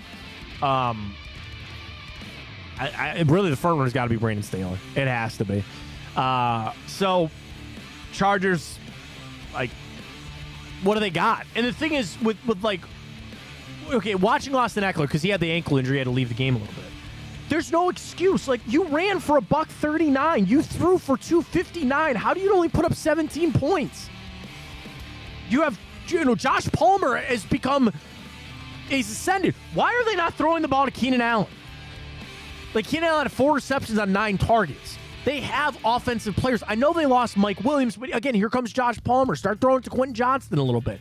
Offense sucks. Kellen Moore is there now. I would have expected a bigger lead. I'm burying the lead here. This is about how unstoppable the Kansas City Chiefs are. They are so good. They are so incredibly good. And Chargers didn't have enough for them. Chiefs are now the only team in the NFL to not let a single team this year score 21 or more points. Impressive. Alrighty, well, Philadelphia gets the win in prime time. They improved to 6-1. 31-17, and Matt, a brutal week of officiating, and this might have been the worst game. Oh, I think the Browns game was pretty bad too. I mean, that was bad, but the illegal contacts, the hitting of the quarterback, that flop on Jalen Carter. I mean, it's getting insane out there with some of these calls. That game, so here's why I picked Miami. I really thought the Philly offense was hitting a little bit of a struggle right now. The red zone was not good for them, and I really thought it was missing Shane Steichen. Well, then they go out against a solid Dolphins defense. They put up 31. But Collinsworth mentioned it ad nauseum in this game. Go look at who Miami has played. And going into this game, the Chargers are bad, Patriots, Broncos, we know who the Bills are, they lost to John. I probably should have read more into Miami beat up on some really, really bad football teams. But this was their opportunity to ascend, and they couldn't do it. I will say, there was that turn in the third quarter where it became a game, and it was tied. And I said, here's the chance. But what did they do? They went forward on 4th down, or they might have been down at that point. But anyway, there was that crucial 4th down they didn't get. They turned over, and that was the ball game. Bad decision there from Mike McDaniel. I don't think he had a strong game, to be honest with you. Tua was okay. Miami's not done. I still think they're very good, but that was a giant bounce-back game from the Eagles after that loss to the Jets. That was massive. They showed me a lot. DeAndre Swift is perfect for that offense for them, and he just chuck it out to A.J. Brown. I thought Miami missed Jalen Waddle a lot, too, when he was out with that back injury. And Tyreek Hill is unguardable. He is. He's just unguardable. Had the touchdown that got called back, had the other one later. He and Kelsey just cannot be covered right now. Fun game to watch, though, on Sunday Night Football. It was. That's it. That's around the league. We'll make our selections for Monday Night Football and baseball coming up. So let me tell you real quickly about Tipico. Sign up with that promo code BIGPLAY150. You get the $150 in bonus bets. You get the $30 dog pound bet, futures bet, and really where I think Tipico is set apart are the boosts. Every book does some sort of boost or a super boost. I'm on Tipico, so I don't spend a lot of time on other books. I got to tell you that I think Tipico has more boosts than any book that I've seen, or at least like better boosts. And they're higher odds and they're fun things. And I just love it. I love betting with Tipico. I tell you about the interface, how great it is. They've got all the other sports that you're looking for. And every major game. Seriously, I don't want to say, Ryan, I think maybe every game's got some sort of boost hooked to it with Tipico. Sign up, use that code BIGPLAY150. You get the bonus bets. You can bet with us all season right here on Big Play, including for Monday Night Football. We'll get our selections coming up for the Vikings and brain fart. Who are they playing tonight? 49ers, that's right. Oh, yes, Chris McCaffrey's questionable for tonight. So 49ers, Vikings, we'll get to our bets on that. We got a little baseball as well. So sign up at Tipico. Use that code BIGPLAY150. Let's update our Twitter questions first at Matt Fontana Show before we get to the good, the bad, and the ugly. First up, how you feeling after that win? Do you feel great? It's a win, but, or not great? 59% of people say it's a win, but 26% say I feel great. 15% say they feel not great. Pat tweets, I think Watson needs to get his head right. He looks lost out there, which is a shame because the defense is insane. We're a year and a half in at this point, and he looks like a rookie. Doesn't help him when PJ calls Dobbs for advice. Watson can't lead either. I mean, that goes back to we could solve this all with Jacoby Brissett, in my opinion, if they wanted to go trade for him. Mike tweets, the offense has no chance in Seattle coming this week. PJ can run the offense, but he doesn't have the passing ability needed for this offense, especially without our offensive MVP, Chubb. And Buck Zip says quarterback play is a real problem. That's the other thing. Like, we've entered this conversation now. It's getting Watson healthy, but now that when he's out there, he's not looking good. Like, the thing is, he could go under an experimental treatment at university hospitals, and they do a complete shoulder transplant in a week, and he's back to playing football. Shoulder's healthy. It's beautiful. Sculpted. Rotator cuff is prime. He's still making bad throws. You could give him a brand new shoulder. If he's not seeing defenders 15 yards down the field, a new shoulder ain't really going to help the situation. That is the other part of this conversation that I think is entered, which kind of sucks. Then our other question is surrounded about Myles Garrett. These are barely hanging out up here, so I just want to reset them up here. How's that look? Yeah, Myles jumping over the line, baby. Was that Myles Garrett's best game of his career? 93-7. People say yes. Ewing on Twitter. The dude accounted for like all of our points and all of theirs. Yeah, good job. Myles is a beast. So very good. Really impressed with his play. Good stuff there. I had two, my good, the bad, and the ugly. So I always send this out right after the game. And it's funny, Ryan, because I write this out as the game goes on, and then I save drafts, and then I update it as it goes. I'm doing that while holding an infant, while I was doing housework yesterday. So I have to edit it about 10 times, depending on how it goes. But I start with the good. Number one. Myles Garrett. Myles Lorenz Garrett. Thank God they drafted him. Seriously, that's stuff that you build off of. That is stuff that you can build a defense around. And I also want to give credit to the coaches, right? Tell me Bubba Ventrone hadn't talked to him about, dude, just jump, right? Don't tell me that Jim Schwartz isn't putting him in good positions. Now, again, the vast majority of the credit goes to the athletic freak and the player that Myles Garrett is. He is super impressive. He is dominant. Like, I think about it because it's different. You know, we love Josh Cribbs here, clearly. The return, Josh Maria Cribbs every Tuesday night. We love Joe Thomas. You know, Joe Hayden was very good. We have never had a player like Myles Garrett who is dominant. Like, he is the most dominant player the Cleveland Browns have had since 1999. Nick Chubb is close. It's a little different, but Myles Garrett is a game-wrecking, dominant defensive player, and I love watching him play. Number two, this guy. Good for the Browns, Dustin Hopkins. 50+. And you'll have coaches that tell you, I want the money made between the 35 and 50, right? They actually want the shorter stuff to have the higher percentage. But what a game changer it is for Dustin Hopkins to be making kicks from the length that he is. Also, the fact, like, this is going to come off negatively, and I don't want it to, but it's just what it is. Those kicks at home will mean a lot more, too. Like, they were in a dome. I know the roof was open. By the way, did you see that stat? That's the first time the Colts have ever lost at Lucas Oil Stadium when the windows were closed, but the roof was open. They were 10-0 going into that game with the windows closed and the roof open. So give credit to Dustin Hopkins.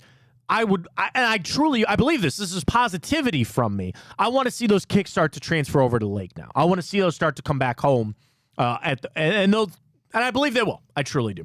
My final good is that they played Indianapolis.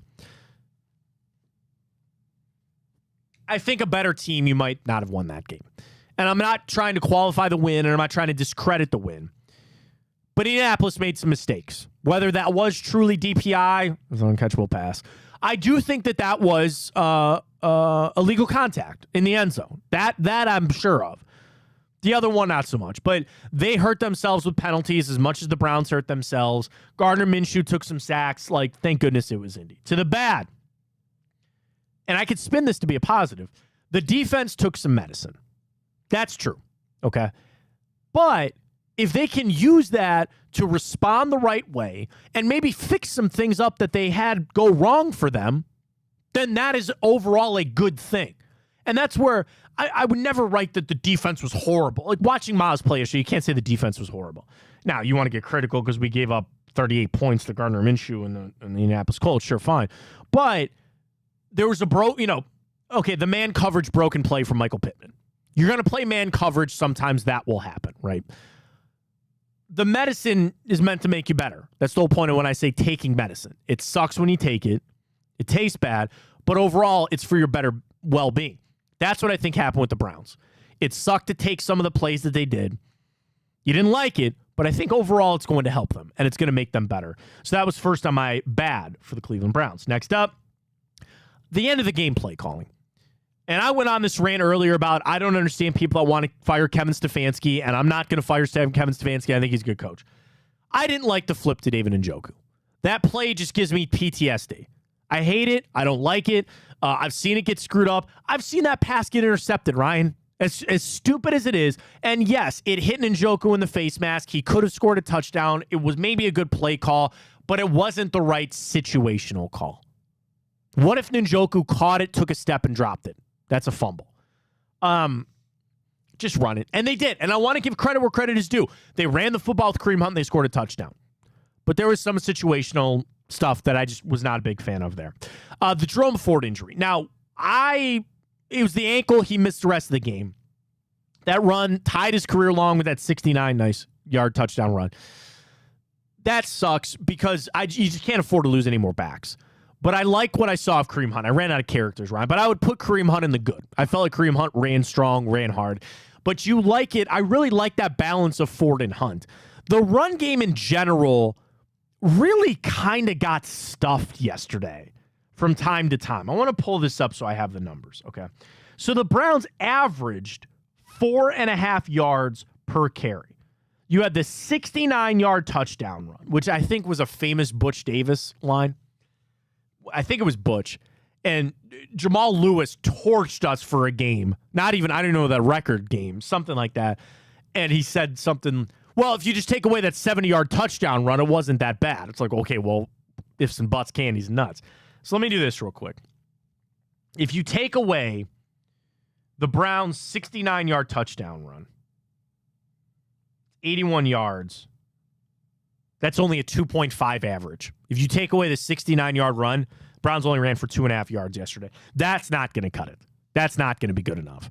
Offensive line-wise, I didn't really see much from Jed Wills, which I think was good. Teller had a bad penalty. The down-the-field stuff, because they called it on Batonio, then they picked it up and brought it back. That stuff's another whole officiating mess that needs to get figured out. So I think the Ford injury, but I'm going to combo the bad with the run game needed to be better. And then my final bad is I said I can't put PJ Walker here, but I think I have to. You need more. Okay. I know PJ Walker, there's a ceiling to his level. That's why he's PJ Walker. The question is, do you just make the move and bring somebody else in to raise that ceiling, to raise that bar? Or do you say, we hope Watson will play out the rest of the season and be healthy, and it's clear that you can win games with PJ Walker? And the crazy thing is, Ryan, in these two games, I don't think PJ Walker's even played at PJ Walker levels. I think he can be better than he is. The hope is that you don't need him. But to even a PJ Walker standard, he didn't play. And then I said the ugly. I just said this Watson situation is troubling. And it's not because I'm trying to read into the drama. It's not because of why they sat him. I frankly think it was the right decision to sit him after how he played and he kind of got the re-injury. But the fact remains, it stinks. It stinks. It's smelly, it's rotten, and it's just festering. And I'd like nothing more than to get rid of it. But I can't. And it's not going to be that way even when he just gets back on the field. This isn't, okay, he's back, everything's hunky-dory. We know now, even when he comes back, there's going to be another hurdle of him playing well. So when I think the race is over, when I finally think that we've come over the hill and Watson's healthy to go and we've had to fight through all of this, we have another mountain to climb. And the mountain is Watson playing well. And I could make the case, Ryan, that's the harder mountain to climb. Watson getting through the injury is rehab and all these other kind of stuff. Him playing well is schematic, is decision-making, is the players around him helping him out. There is so much more. It is going to be so much harder to get Deshaun Watson to play well than it will be to get him healthy. And I can't do number two without getting number one done right first, too. There is an order to these things. And I got to get one done first and then approach the mountain that is getting Deshaun Watson to play better. And knowing that's your only option. If you want this place to go, if you want this team to go where they're supposed to go, defense, you want to learn another thing? We've had discussion about how far this defense can take you. And I think it can take you a lot of places. It proves yesterday you still need to score points. That defensive effort was good. You still gave up 37. Was it 37? What are we in? 38, 37? 38, 39. You still gave up 38 points. On a lot of Sundays, you lose that game. So you know where your defense can take you now. You know the offense has got to pick it up, whether it's Watson, whether it's Brissett, or P.J. Walker playing better. And we're running out of time. It's in week 2 anymore.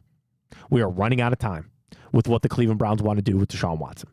They got to get him right, and they got to get him right fast. Let's catch a break. I want to talk Ohio State. Big win over Penn State over the weekend. They're primed, man. They are primed to get going. Some more Michigan fallout. I knew they were going to smack around Michigan State, and they did. They were going to come out angry. They were going to come out super angry after all that Harbaugh thing. So we'll wait to see on that. We'll talk on some more college football. We'll get back to the Browns and our bets with Tipico. Get signed up. Use that code BIGPLAY150. We'll get our Monday Night Football, and we'll get a little baseball playoff bet rolling. We got you all locked and loaded, taking up to 11 o'clock this morning right here on Big Play. This is the Matt Fontana Show.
Well done for the Ohio State Buckeyes. A nice big win over there, Penn State, to keep their undefeated season rolling. We'll talk about it right here on the Matt Fontana Show. Welcome back. Check us out on YouTube. We're on Facebook. We're always streaming our show live, 9 to 11 on Twitter as well.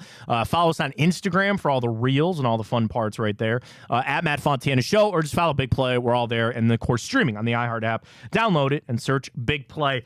20-12. Should have known the under was an easy slam there. And the Buckeyes cover. I felt bad for Sonny, though, because Sonny Gup, the sportsbook manager for Tipico, joined us on Friday, and he liked the Buckeyes minus 9.5. And they had it until that late touchdown there from Penn State. That game was, it just felt like, to use a boxing analogy, that the teams just kind of stayed on the outside and just kind of jabbed and just kind of threw this and to kind of see. But I got to say this. that game should not have been that close. And this comes from a Medina County kid. I wish Drew Aller all the success. And I watched that video about him, and I didn't know. So there was tragedy that struck my hometown several years ago. Several young people lost their lives in a car accident. My brothers knew some of them. They were in between them in school and all that. And Blake Barczyk was one of them. Blake was Drew Aller's cousin. I did not know that. So I watched the video that they made about it and talk about growing up in Medina, being a Browns fan, growing up an Ohio State fan, going to Penn State. And we talked to Jake Butt about that on Friday, about kind of maybe the pressure that Drew Aller would be feeling coming to this game. But it was clear that James Franklin was not going to put that game in Drew Aller's hands. They had no business winning it. And it's not a shot at Drew Aller. I don't mean that to come off as a negative thing at all. That game should not have been as close as it was. There was nothing that Penn State did in that game for a second that I felt like Ohio State should be in the same class as them. Now, the problem is that they were, and it was only an 8-point win, that you had to take points in the second half to get the win. Like, we were all sitting there going like you were a little nervous.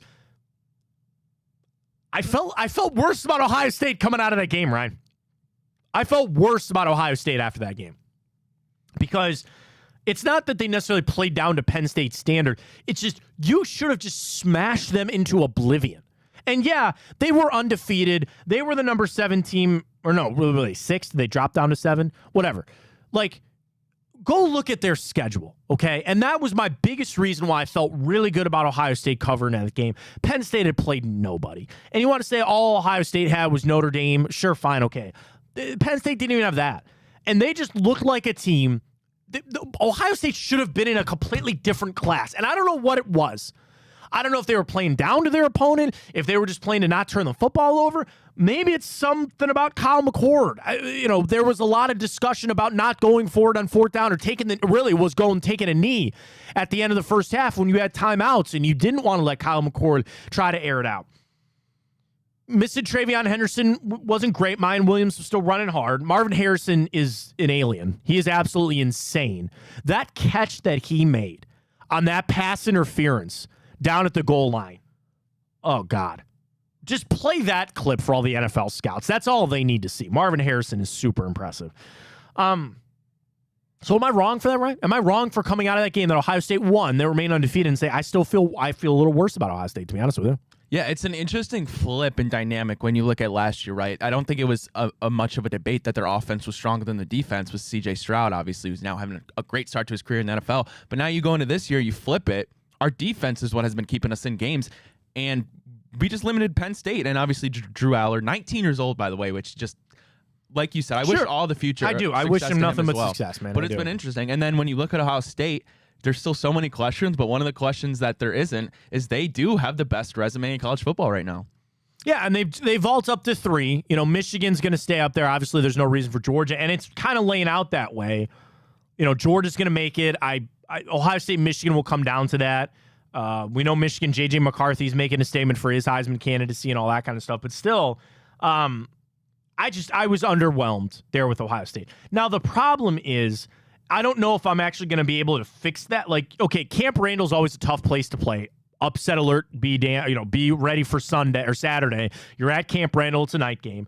Then you've got Rutgers, who's nobody, Michigan State, who is nobody, and Minnesota. I've got nothing, Ryan, over the next month to make me feel better. And if they go out and beat everybody 63-0, I'm just going to sit there and say, yeah, that's kind of what I expected. So at least they're in this position. And we know it will come down to that Michigan game and see if Michigan kind of stumbles a little bit here and there. I don't know. We'll have to see. You want to go around the league quick when it comes to college football? Yeah, you want to do that. So Ohio State, as we know, took care of business against Penn State. A great game. Michigan 49-0. Michigan State, they're down. Then did you see what they did with the scoreboard? Oh, God. Talk about being tone deaf. Good Lord. So for those that don't know, they do trivia on the scoreboards and stuff. They had a trivia question about Adolf Hitler during the game. And then they tried to come out and say, oh, no, sorry, this is a third party that we pay for this. And we'll be holding them accountable. Oh, no, there are reports that it was students that they let run with that. Shame on them. I really dislike Michigan State for a lot of reasons. Mel Tucker sucks. He's gone, and they're fighting that. I really don't like Michigan. I hate Michigan. Penn State, obviously they have dealt with their own issues, deservedly so. Like Penn State, I kind of have like a respect for, a little bit of a healthy respect for. Wisconsin, respect. I hate Michigan, and I really am starting to hate Michigan State. There's not much I can take away from that game. That was a JV versus varsity game. We'll see. Florida State, Duke. That game was an interesting one to watch because Riley Leonard just was not Riley Leonard. So I want to read into it, but I think Florida State, I'd like to see the Seminoles make it. I'd love to see them make the playoff with Jordan Travis and crew there. Washington, there's no reason that game should have even been as close as it was. 15-7. Letdown game there for the Huskies. They barely beat a 1-6 Arizona State team. Yeah, Matt, who's going to be the Heisman? Because two interceptions, nothing for Penix. Defense carried them that game. The Heisman race is maybe Dylan Gabriel now, but they barely survived UCF. I kind of like did Jordan Travis miss a game? Was he injured? I don't remember. I'm gonna go run to Tipico and check those odds. No, he played in other games. I mean, really, Jordan Travis is pretty decent, man. The only problem is he only has 15 touchdowns. There are guys that throw 15 touchdowns in 3 games. He's got 15 touchdowns through 7 games. So, but he's the quarter. Here's the thing. You want to know the funny? Wow. Oh, it's got J.J. McCarthy. Yep. So J.J. McCarthy now plus 225 leads, followed by Penix and then Jaden Daniels. So here's the thing. Of the undefeated teams, think about the quarterbacks that you have for your undefeated teams. It's Kyle McCord. He ain't winning it. Jordan Travis, okay, I think could potentially. We talked about Penix just, pooping the bed there. I think McCarthy obviously is now the favorite. The question is Georgia, because, oh man, with the tall kid, what's his name? Carson Beck. Carson Beck, thank you. And there are a lot of people that think like, dude, he's not that good either. And then there's Oklahoma. Dylan Gabriel, they're still undefeated. And the thing is, there's no like wide receiver or running back. Like, it's not like Blake Corum is putting up all these stats that are just absolutely impressive. I gotta tell you, I'd take a flyer on Marvin Harrison. Well, I would. What did he put up? 162 and a touchdown? He does that a couple more games out. What's he at right now? Do you still have it up, Ryan? I'm putting that on you right now on Tipico. You know what? Blanket. I'm putting it out. Dude, a couple more weeks, we could talk about Marvin Harrison being a Heisman finalist and maybe even winning it. Seriously. So I'm not seeing Marvin Harrison on the list, actually. What? Our first... Oh, I'm sorry. Yes, he is. He's right there. Plus 2,500. Done. Right now. Doing it. Plus 2,500. Marvin Harrison. I didn't expect him to be that high. Wow, he's 7th. Yeah. Odds. I'm logging in. He's the Stop first the show. Everybody stop the show. Go download Tipico. Big Play 1. Here's the thing. How about this, Ryan? Download the Tipico app. Use the code BigPlay150. You get $150 in bonus bets. They come in $30 increments. You put a $30 bet on Marvin Harrison to win the Heisman, which is a free bet for new people that sign up. You'll be walking away with $780, young Ryan, for that. Use that. I think I'm going to put a 20 spot on it. $20 right there. Boom. Tipico. I'm in. Bet placed. I'm in. I like it for Marvin Harrison, man. Here's what I'm saying. It's only going to go up because, yes, Penix, when he beat Oregon, you ascended to the top. There's only one place to go from there, and that's down. So he takes a step back. J.J. McCarthy. That will come down to the Ohio State-Michigan game. Because here's Michigan on the way out. Purdue, then they're at Penn State, which we go back and forth. It'd be better if Penn State wins that or Michigan. Maryland, then Ohio State. I'd like to believe Ohio State's going to beat Michigan. So therefore, by beating them, you're going to knock J.J. McCarthy out of that. Jordan Travis, who I mentioned about. That, you know what? I should probably put money on Jordan Travis. But again, like, he doesn't have the gaudy stats. He just really doesn't. So we'll see. And then, yeah, Dylan. Okay, I'll tell you this. I'll tell you right now, I think Marvin Harrison has a better shot to win the Heisman than Dylan Gabriel and Bo Nix right now. I will tell you that right now. Jaden Daniels, sure, I'll understand that. And the same thing with Jordan Travis. That's a bet worth taking right now today. That is a bet worth taking right now today. And then, yeah, Dylan Gabriel. Oh, he's plus 1,000. That's what I mentioned. But again, okay, Dylan Gabriel, 19 touchdowns, 3 interceptions, 2,100 yards throughout the year. All right, let's look at Oklahoma real quick. Really trying to source this out to see our path. So basically, here's what. I gave you the path for McCarthy to fail. I've given you the path for Penix to fail. Let me give you the path for Dylan Gabriel to fail. Oklahoma the way out. Oklahoma State, West Virginia, BYU, and TCU. Damn it. Okay. Might be Dylan Gabriel. Maybe. I don't know. I still like Jordan Travis. Whatever. I put on Marv. I'm not taking it back. So there you go. So good weekend. Ohio State taking on Michigan this upcoming weekend. So great stuff there. Let's wrap up. Let's finish up with some Browns before we get to our bracket of the week. Don't forget about that. And then also we will get to our bets with Tipico coming up. So first up, at Matt Fontana Show, we asked everybody, how are you feeling after the Browns game yesterday?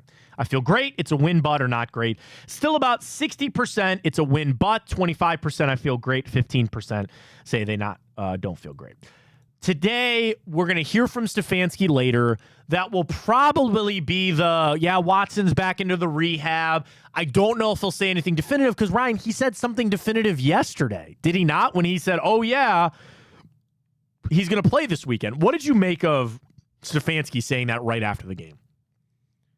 I feel like it's one of those things that's like, so yeah, how much do you think, and I hope he was blocking it all out, but in that moment you see Deshaun go down, how much, like if you could put a percentage on it in Stefanski's mind, do you think he's already thinking about his post-game, what he has to say and how he has to probably, I mean, or at least right after the game, there's certainly a thought process that goes through it.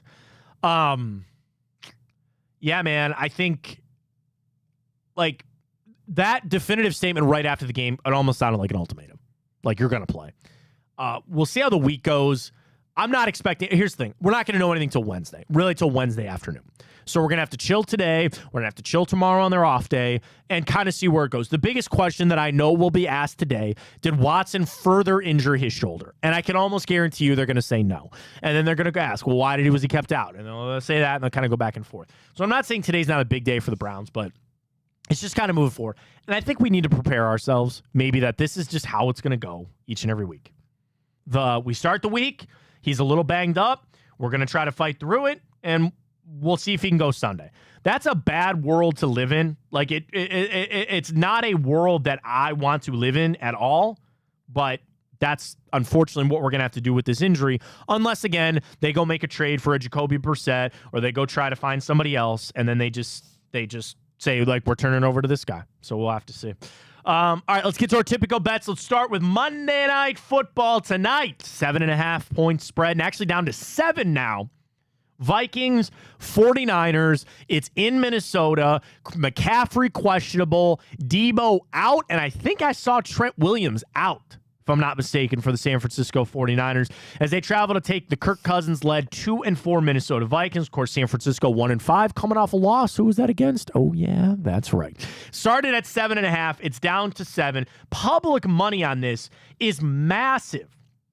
On San Francisco, 76% of public money is on San Fran. Just 24% of it is on Minnesota. Let me get you some trends for this game. I will start with San Francisco. They are an impressive 13-4 against the spread their last 17 games. They are 4-2 against the spread their last 6 games against Minnesota. But here's my trends, the 2 trends that I got for you, Ryan, that'll tell you where I'm going. The 49ers are only 1-4 against the spread on the road this year. They're 0-6 straight up in their last 6 games at U.S. Bank Stadium. Now, that is historic. That goes back to Alex Smith. I understand all of that. But the fact that the 49ers are only 1-4 in their last 5 games on the road, that's something to remember. You flip it over for Minnesota. 3-8-1 against the spread their last 12 games. They are 0-6 against the spread their last 6 games at home. Damn it. Come on, what are we doing here? Under has gone 4 out of the last 5 games between the Vikings and Minnesota. What is the over? Give me 1 second here. Over-under's 43. So maybe the under is the play here. But I got to tell you, 7 points. I'm taking Minnesota Vikings tonight. I am. There's an outside shot they win this game, to be honest with you. I like the under, and I like Minnesota plus the 7. Young Ryan, please cast your vote. I'm going to take the Niners to cover that 7. I would like it much more if it was 6.5 to avoid the potential push. A little alternate there. However, I'm still coming off that loss, but they are missing, and also Dre Greenlaw is questionable as well. Yeah. Arguably 4 of their top 6-7 players in that game that they're missing. So it'll be tough, but I mean, it's 49ers, it's Minnesota. I'm going to roll with the Niners. All right, let's get to baseball. You know how I've been doing in baseball. We have 2 games, 5:07 and 8:03 tonight, with a potential to have your World Series matchup. We start with the Diamondbacks and the Phillies. It is at Citizens Bank Park in Philly. Phillies win. They're going to the World Series. They lead the series 3-2. I'll give you some trends. I'm leading a big way in this, and it's probably because of Aaron Nola. You start with Arizona. They're only 2-6 straight up in their last 8 games against Philadelphia. They are 3-8 straight up in their last 11 games when they're in Philly, so they don't play well in Philly. For the Phillies, they are 6-0 straight up their last 6 games at home. They are 8-3 in their last 11 when they play at home against Arizona. This one is all Phillies, mostly because Aaron Nola comes in with a 3-0 record in the playoffs and a .96 ERA. That is Aaron Nola. That is Phillies all day long. They're on the money line -190. I'll take on the run line -1.5. What say you, Ryan? I'm going to agree with you on that one, Matt. All right, the late game, this game, Game 7. Didn't think it would go to Game 7, but here we are. It is back in Houston, Minute Maid Park. A guy that really won me some money over the weekend, or actually their last game he pitched. Christian Javier on the hill for the Astros against Max Scherzer. So now, when they matched up, and what was that, Game 5? It played out exactly as I thought.